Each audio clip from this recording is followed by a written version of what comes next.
Welcome one and all to another edition of the Default Show with Luby here on the 5 Reasons Sports Network. Brought to you by Water Cleanup of Florida. We've had the rains. Sun hopefully is coming back out, but that could leave some damages. We know our friend Mike Mayo, who we work with and do a show with on South Florida Live, where we do our morning show. That area where he's at, the Dania Beach to Hollywood to Southern Fort Lauderdale area, got hit hard in the last week or so. They've had a lot of water issues. Some of you have started to get things fixed. If you haven't, Water Cleanup of Florida will restore whatever issues you have. But because they have licensed, insured, certified contractors, they will make it look brand new with over 60 years of combined experience between Mike, Robert, George. And again, because they have contractors there that are licensed, insured, certified, you don't have to go anywhere else to fix what they've fixed. Meaning, they find after last week, there's a lot of issues. They don't have to find it. They can see it. They restore it, but it still looks You may have to get contractors to make it look brand new. No, they have their own, and they'll make it look brand new. If you have any water issues or fire damage to your home or business, just call them, 954-579-0356, 954-579-0356, 24 hours a day, 7 days a week, 365 days a year. Water Cleanup of Florida is there to help you out. You can also check them out online, WCUFL.com, and on their socials, at Water Cleanup FL+. Google is your friend. It's also their friend with over 85-star reviews on Google. Water Cleanup of Florida. If you have the schmutz, believe me, they have the guts. Miami Heat had a lot of guts in Game 1. They'll need a lot more as Tyler Herro is out for this series, and it feels like Giannis Antetokounmpo should be back by Game 2, which is getting an extra day off between the series, which is freaking annoying if you're a Heat fan. But we talked about the outlook on this series for the Heat, the outlook this offseason for the Heat, and the future outlook for the Miami Heat and the NBA playoffs with the one and only Ethan Skolnick, Mr. 5 Reasons himself, today on the Devo Show with Luby on the 5 Reasons Sports Network. So let's talk about the state of affairs. I mean, Miami Heat fans, it's funny because, you've been through this where, fans, talking about it on radio, TV, newspapers, geez, it'd be better off not making the playoffs. Because, we need that draft pick, and, we're not going anywhere anyway. We'll never beat Milwaukee, so what the hell? Why should we even bother? And then the Heat get in there against Milwaukee, and you're thinking, it could happen, some fluke thing where maybe they wake up, and, the Greek comes down on somebody's ankle and misses 3 games of the series. There's always a shot. So I think you always want to take that shot. And look what happened, right? Yeah. They get in there against a team that was the number 1 seed. A lot of people, Ethan, had them cruising to the NBA title, or at least the finals. And, what happens? I mean, body slam on Antetokounmpo, and next thing you know, you're up 1-0 in the series with a chance to maybe make it 2. Yeah, and the thing is, they were actually leading before that happened, so they were playing pretty well. I don't know with their history this year if they would have closed it out, but and look at what happened yesterday also, in that they won that little lottery or that little ping pong ball thing, so they're actually picking 18th. So all they did was lose 4 spots. I don't know why Heat fans who always are talking about how the Heat don't value the draft cared so much about missing out on 6 slots, or thought that was going to be the difference in a trade for a superstar. Like, well, we have a pick that's 14th as opposed to 18th, and that's going to make a huge difference. I mean, when other teams are hoarding first-round picks for the next 20 years, I mean, you're not competing with that anyway.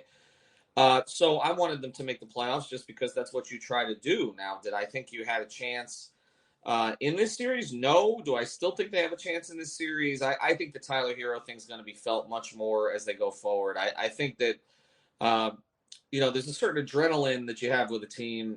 We see it all the time where a guy goes out, other guys kind of step up. But then, okay, now you don't have the player for the rest of the series. And now that starts to set in. And then it's how do we sort of scheme around that?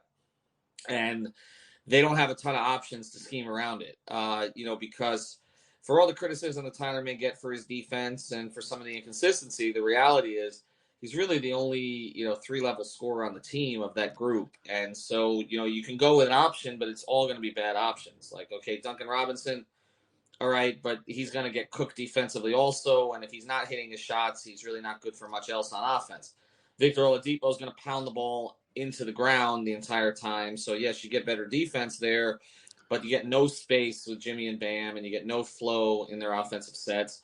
You can start Caleb Martin. That's kind of an option, but then you take him off the bench where he's been most effective. You weaken your bench. You can start Kevin Love. We saw that Kevin Love seems to fit better on this team as a backup 5 than he does as a starting 4. So, then it becomes, okay, do you start Haywood Highsmith, there just to kind of plug the hole? You move Strus to 4 to 2. They don't really have good options here. And so I think it's great that they got the win. I think it's natural that they're going to relax in game 2. Giannis is coming back. That place is going to be hyped. I would pick the Bucks by 1,000 in that game. Wow. Now, the question is, could you come back? What can you muster? And again, what can you muster without Tyler? Because Tyler wanted to play this team because of the defense that they play. They play drop. It plays into his hands, and he had 12 points when he went out. I mean, he was finding his rhythm a little bit.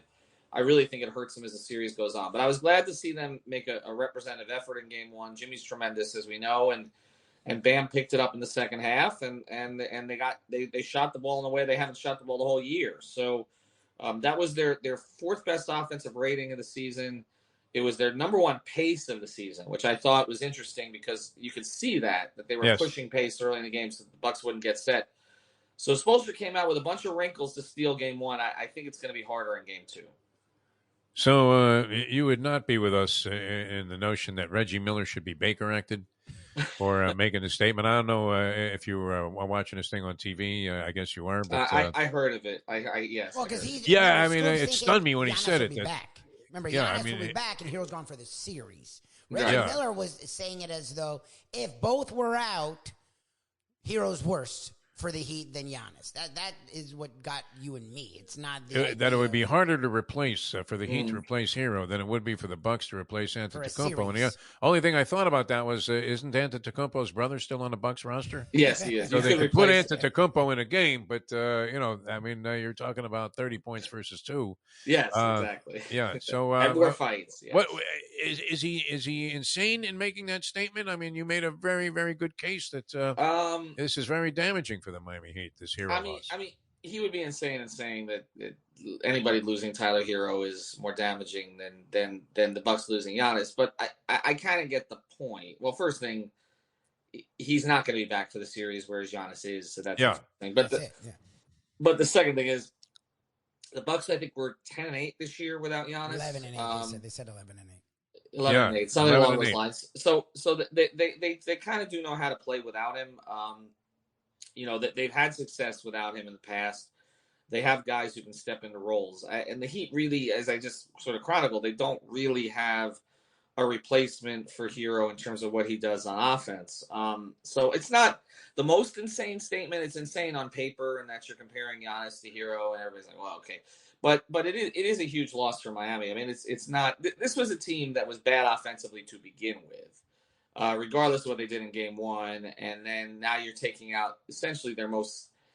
I know people are gonna say Jimmy scores more.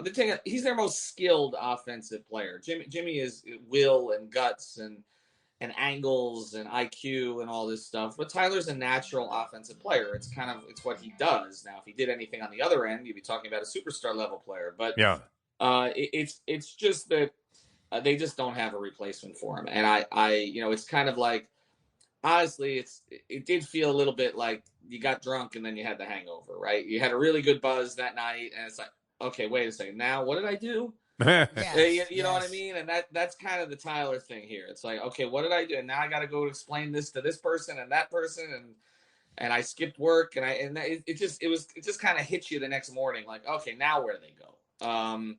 So you had one good night, and I kind of feel like that's how this series may play out. Maybe it ends in 6. I still don't see them winning the series. No. Well, it was especially difficult to envision when they were trailing Chicago late in the fourth quarter of the second play-in game, and you thought, wow, these guys really don't have it. There was, I guess, a stat that was thrown out there about how the Heat three-point shooting was trending forward towards the end of the season. That as abysmal as it was throughout most of the year, it started to make a move into more of the territory that you were accustomed to. And then, I mean, between Strus in the game against the Chicago Bulls, and then virtually everybody in this game against the Bucks, 15 of 25, This seems to be a category where they have, breathed new life into. Is that something that you could have spotted, or was that just arbitrary good luck that they were canning? I mean, obviously, you can't expect them to shoot 60% from 3-point range throughout the series. Yeah, some of it is just a progression to the mean, even though the mean is lower for this team than it was for the past teams. And I don't expect, again, it to continue when, Herro was their only shooter this year, shot better than 37% from three. The Bucks have 8 of those guys. Wow. So, you're taking out the one guy who did shoot that high. And the other thing I would caution a little bit about this particular game is it's not like they shot a ton of threes. Spoelstra used to talk the whole season about they wanted to get up 43s. They only took 25, which in the modern NBA, I know it's a lot for 10 years ago, but in the modern NBA, it's not that many. So, yes, they did make a good portion of it. A lot of them came off doubles off of Jimmy. And I think 3 of Love's, and a couple of the others. So, they schemed for their threes. They got good looks. There's a lot of collapsing on, but they made them. And over the course of the season, they did not make their open threes consistently. So that has come up a little bit, even though they really haven't added a shooter. I think some of it is, and it wasn't really the case last night, but Lowry has shot the ball better from 3 of late. Gabe's up and down. Strus is up and down, but when he's up, he's really up. That's the thing.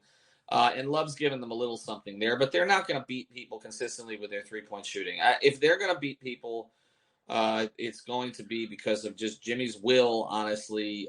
Bam does a little of everything, and then defensively they lock in the clutch when it matters. And they've been a very good free throw shooting team. It didn't show in game 1, but they've been the best free throw shooting team in Heat history. And everybody keeps looking for reasons why they win these clutch games. And I think that's the one understated reason. They don't miss a lot of free throws. And that keeps them in these things late, and one miss for the other team can turn it. So do I expect them to start shooting lights out in this series? I don't. I think Milwaukee will give them some looks. They tend to, with the way that they play defense. And they'll dare the Heat to beat them. And the Heat will probably have one of these 9 of 38 games or 3 that'll doom them. And honestly, that may come tomorrow. I do feel like tomorrow is one where everything is pointing towards lay the points with the Bucks. When Miami comes home, then it becomes that game 3 is I expect a tight game, and can Miami close it? That's more where the series will turn here. And if they can win that one, then you're up 2-1. Then we start to have a conversation here, because then the pressure starts to go on Giannis, because he's a champion. He's supposed to win this series, and the Heat are playing with house money. So playoffs have been a little weird so far. We've seen some things with chalk, like the Sixers over the Nets, the Celtics over the Hawks. We've seen in the West, a lot of teams are very close this year, and this Milwaukee team is very good, but it's not, by net rating, it's not the best of the Bucks teams that they've taken the playoffs the last 4 years. So they're not dominant. They're better than Miami. I think that will carry forward over 7 games, but we'll see. Well, look, heading into this series, you had just come off that abomination versus the Hawks. Mm-hmm. What was sort of a dreadful game versus the Bulls, but a good end of the fourth quarter that saved them. Really, Jimmy Butler saved them. And so heading into the series, it was sweep. Maybe they make it a 5-game series. So to me, once you steal game 1, at least it feels like, okay, maybe they can take it 6. Maybe they can end this dreadful year on a much better note than you expected. That's the thing. To me, the expectations were lowered so much that I'm not jumping to they're going to win the series yet. It's, okay, maybe this year that started with some expectations, floundered most of the year, ends higher in an offseason that feels like there's enough superstars that want out where finally the Heat can get in there, whereas they've tried the last 2 years and it just didn't work. So that's my thing to me is I get it. People may go the other way. We're like, oh, my God, they have a chance. And I don't know about all that. But to me, this series was about, okay, can the Heat still show that they have heart? Because that was a problem. The Heat always have had heart. This year, that wasn't the case. This year, they just fell flat. Riley let them down in adding to the roster, whoever, Ellisberg, whoever you want to say it's fault. But they still usually give a damn. They usually would have found their way to the 6th seed or the 5th seed. And then they didn't. And they ended up at the 8th seed. So if you can show, look, versus a Bucks team that everyone's crowning, they still have some heart, then that, to me, is the impetus for an offseason that could make or break the end of Riley's run. Yeah, I mean, like I said, this has not been a Miami Heat team. You've hit on it. It just has not been like that. And it kind of is a Miami Heat team whenever Jimmy feels like it wants to be. Yeah. And that's where you're at. And I think we're seeing something, kind of historic but Pyrrhic. You know what I mean? Like it's kind of like, you see Jimmy, he's trying to push this boulder up the hill again. And I think the thing with Jimmy is what's funny is because when he's trying to do it because you see what he looks like when he's not, right? Because when he coasts during certain regular season games. So it's very obvious. And it's just, look, I think that at a certain point in sports, you just got to enjoy what you're actually watching. And I feel like what we're seeing in the Jimmy Butler era, I never thought you'd have anything close to the Dwayne and LeBron experience. And you have, and it's crazy because he's not the natural athlete that those guys are. He's not he's in good shape, obviously, but he's not a once in a generation athlete like LeBron James, and he's not Dwayne. He's just better than everybody he's going against. It's crazy. There's no 9 out of 10, 9.5 out of 10, 10 out of 10 skill or attribute. It's just other than I guess his IQ and his will. And it is. He always said his best attribute was his will, and you can see it. And they can't guard him. It's you watch his highlights. It's 8 different defenders who are taking cracks at him, including Drew Holiday, and they can't do anything with him. I'm just enjoying watching him. This team is frustrating. They need to rebuild it. They need to reshape it. I'll say the other problem with the Herro thing, we did a whole episode on this. This is up on the YouTube channel now. Is it kind of takes away some of the evaluation there because I didn't, look, his regular season numbers, Tyler's regular season numbers were essentially the same per minute that they were the year before when he was off the bench. So the idea that he struggled in the starting role is not true. They struggled to make it work. But he didn't struggle. His numbers were the same, which actually you take a bigger role and your numbers per minute are the same. That's good. You're going against better defenders, whatever.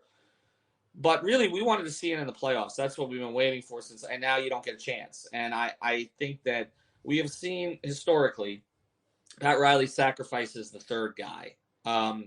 When you go all the way back to the late 90s, Timmy and Zoe or Zoe and Timmy, MASH ended up getting sacrificed. It took 4 years, but they sacrificed him to try to upgrade the roster.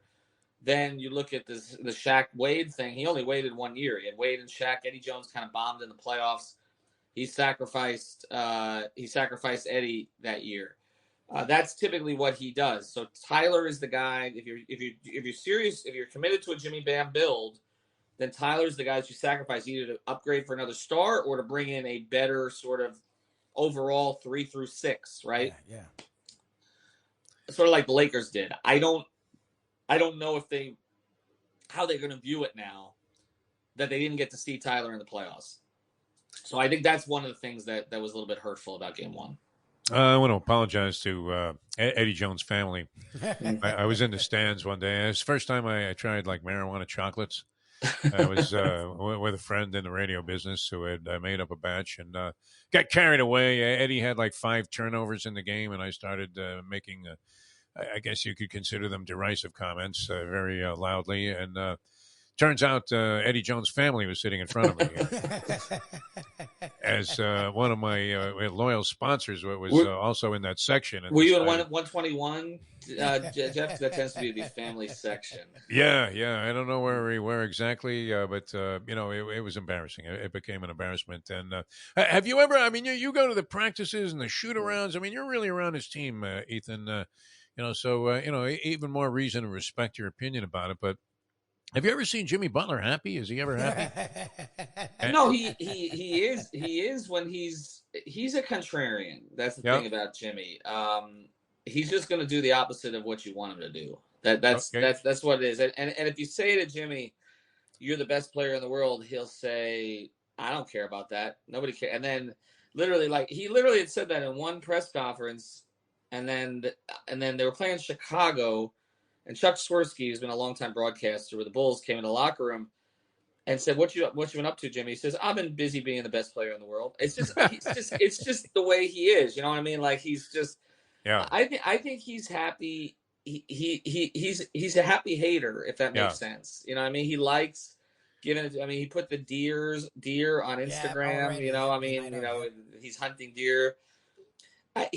he's a difficult personality for this organization. I know that. Really? He does not make it easy on the PR staff. Not your typical guy for Heat Family Day, when no, they he didn't. Is he good like that? Yeah. Not like Bam. No. Like Bam will interact. Dwayne Wade, used to be glad handing everybody. Jimmy wanted to get out of there. You could see he was miserable. It's just not his thing. Like he'd just rather do his own thing. He's an eclectic personality. He likes things you wouldn't necessarily expect him to like. He's just, but. You know what? I mean, Pat Riley is enamored with him because he does the thing that you want him to do, which is he fights. Yes. And that's the thing. And so, you deal with all the other BS, and they've had difficult guys before. Shaq was difficult in his own way. Bron was difficult in his own way. Dwayne was not really difficult because he came up through the organization, and Bam hasn't been either.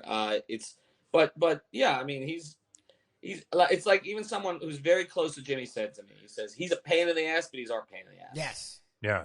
And that's kind of the way that they view it too. Jamie Foxx play him in the Jimmy Butler story? I think he could.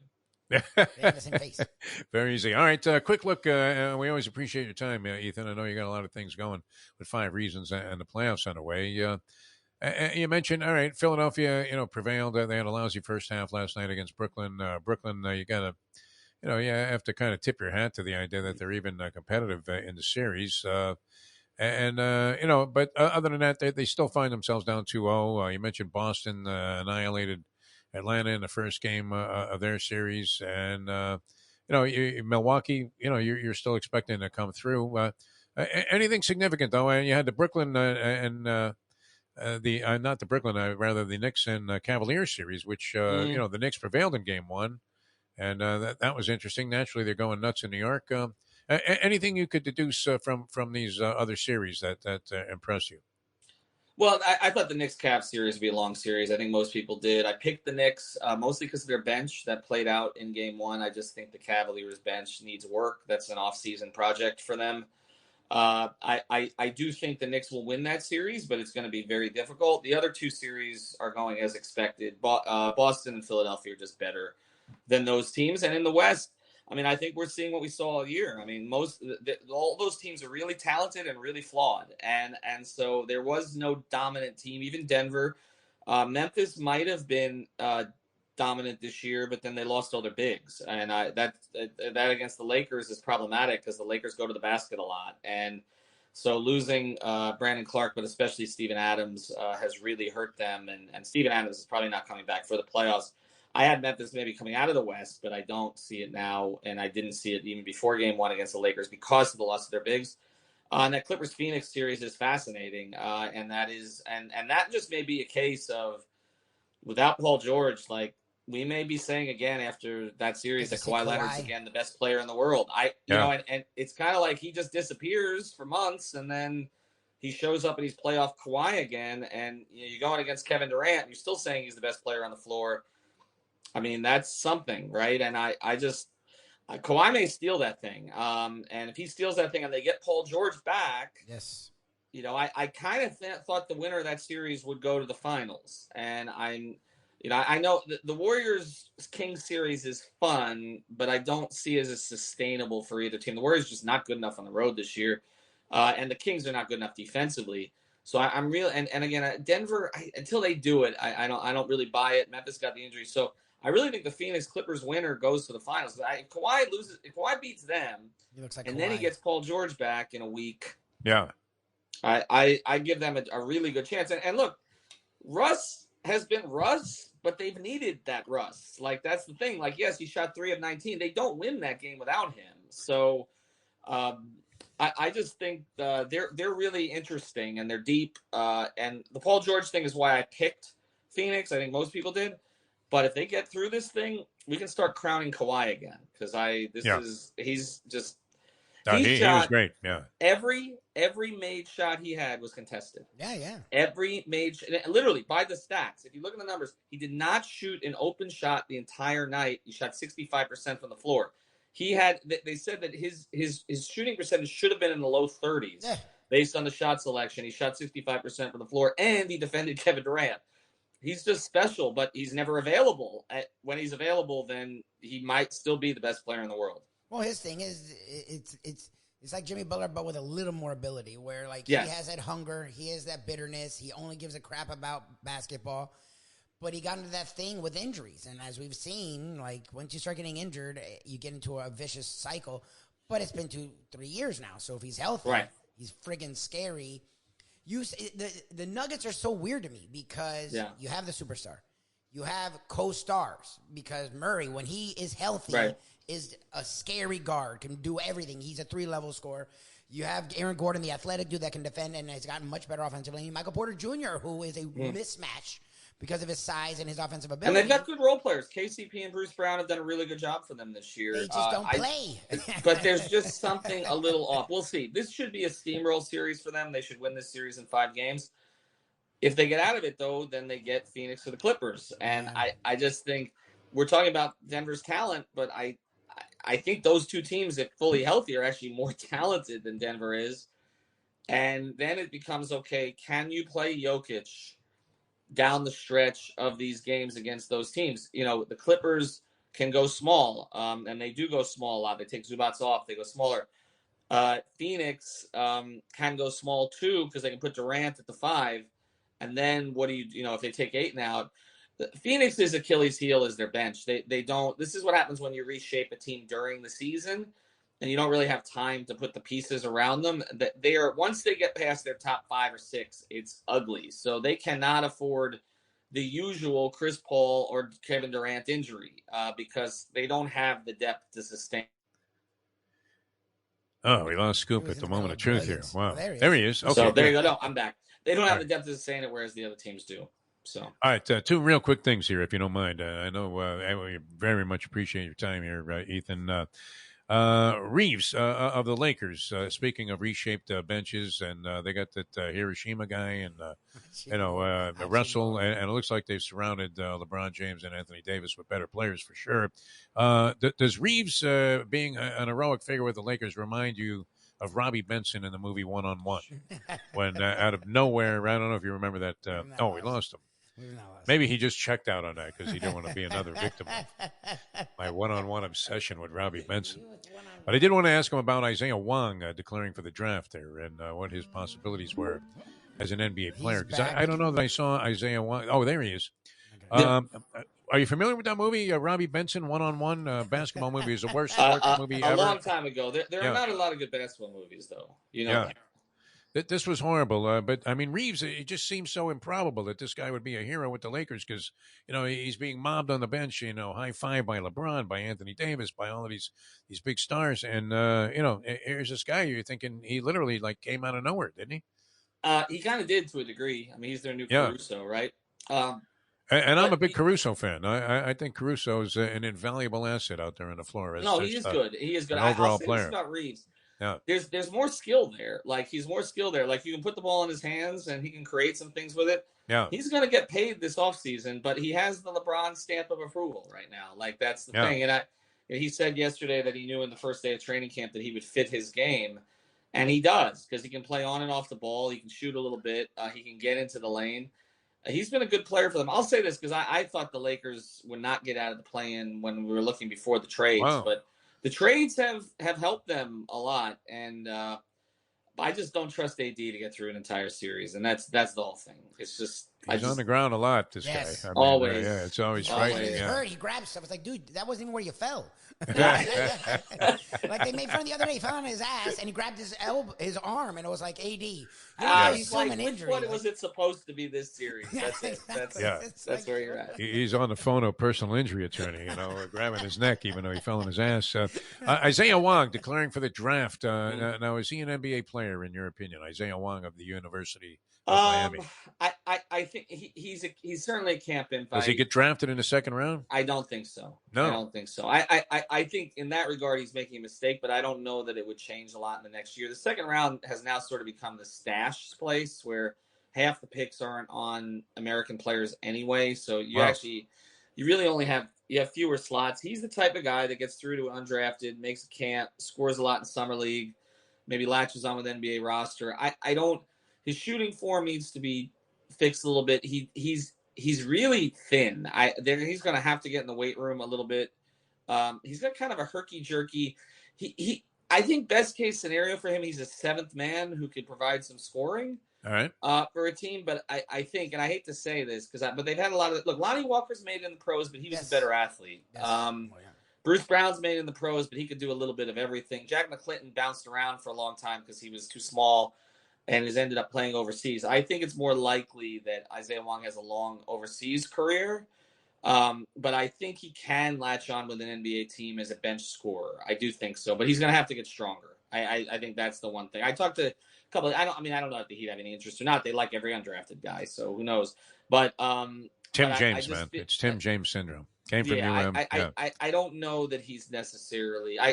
I think that that Pack has more of an NBA future. To be honest, is that right? Well, okay. Yeah, because he can shoot from range. Sure. Yeah. All right. And so that's helpful. Outstanding as always, Ethan. It's always a pleasure. It's a pleasure to have the affiliation there with 5 Reasons Sports Network, also with the Defo on 5 thing and the other stuff that we post there. So keep up the great work. Thanks so much for being with us. It's always a pleasure, my friend. All right. Thanks, guys. Have a good one. Thanks. All right. Ethan Scoop Skolnick. Always fun talking to the one and only Ethan, as we call him, Scoop Skolnick. Knows the Miami Heat in and out. If you've found us here on 5 Reasons, it's probably in large part because of him and the great Miami Heat writers and reporters that they put together here on 5 Reasons. They do a really good job covering the Miami Heat. He knows the Heat as well as anyone, has really good sources with the Heat, has covered them for years, has relationships with those in the Heat organization, and he just knows that franchise really well. Always love talking to him. He really points us in the right direction, really opens our eyes, and we have a lot of fun. He also knows the NBA when he worked for Bleacher Report, and even now with his own thing, the 5 Reasons Sports Network, covers the NBA at large as well, does a great job with that, and we learned so much talking to him, and we enjoy talking to him, so hopefully you enjoyed that conversation. Definitely check out more of what he has here on 5 Reasons, and all of the Miami Heat coverage you can find here on the 5 Reasons Sports Network. You can check out more of us each and every morning. The Defo Show with Lil B on South Florida Live. You can also check us out here with Defo on 5 and our national podcast. Today I talked with Sean Merriman, yes, all-pro, NFL now, founder of Lights Out MMA. Guy, he still pays attention to the NFL as well. Talked NFL and MMA with the one and only Sean Merriman. That's on the Believe Network, BLEAV.com. Search After Hours.